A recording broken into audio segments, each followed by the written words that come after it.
अमरीश अस्थाना। उम्र यही कोई 55-60 के आसपास। चेहरा भरा हुआ जिस पर करीने से ऊपर घूमती हुई घनी मूछें थीं। पेट जरा निकला हुआ और कलाई के पास खरोंच का एक पुराना निशान था।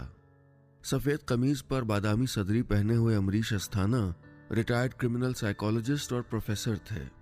उन्होंने एक किताब भी लिखी थी।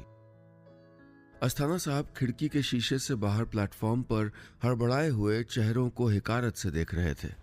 कहाँ से आ जाते हैं, ब्लडी नॉनसेंस। वो अंग्रेजी अखबार का पन्ना पलटते हुए बड़बड़ाए। उस लग्जरी कंपार्टमेंट में सिर्फ 4 लोगों के बैठने का इंतजाम था। हालांकि बाकी 3 लोगों का भी अता पता नहीं था। कुछ ही देर में ट्रेन ने खिसकना शुरू कर दिया और प्लेटफॉर्म से आती वो हल्की आवाजें और हल्की होती चली गईं। अस्थाना साहब ने सीट के किनारे लगे होल्डर पर फंसी पानी की बोतल निकाली और 2 घूंट पीकर खिड़की से बाहर देखने लगे। कल्याण रेलवे स्टेशन के आउटर पर खड़े खराब इंजन, कुछ पुराने रेल के डिब्बे, रेलवे कॉलोनी की वो सीखचों वाली बाउंड्री दिख रही थी। बीच बीच में क्रॉसिंग पर रेल के गुजर जाने का इंतजार करती टैक्सी और मोटरसाइकिलें भी खड़ी थीं। तभी उस कंपार्टमेंट का दरवाजा किसी ने स्लाइड किया तो अस्थाना साहब ने चौंक कर देखा।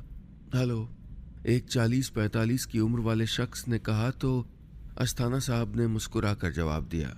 हरी और सलेटी धारियों वाली कॉलरदार टी शर्ट और ढीली जीन्स पहने उस शख्स के पास पहियों वाला ट्रॉली बैग था।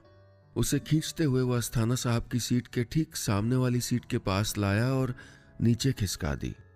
हाँ, एक गहरी सांस लेते हुए वो बैठ गया। फिर कंधे पर टंगे बैग को उतारा और उसमें से कुछ कागज और एक पेन निकालकर उन पर शॉर्ट हैंड में कुछ लिखने लगा। अस्थाना साहब उस शख्स को कुछ ज्यादा ही गौर से देख रहे थे, जैसे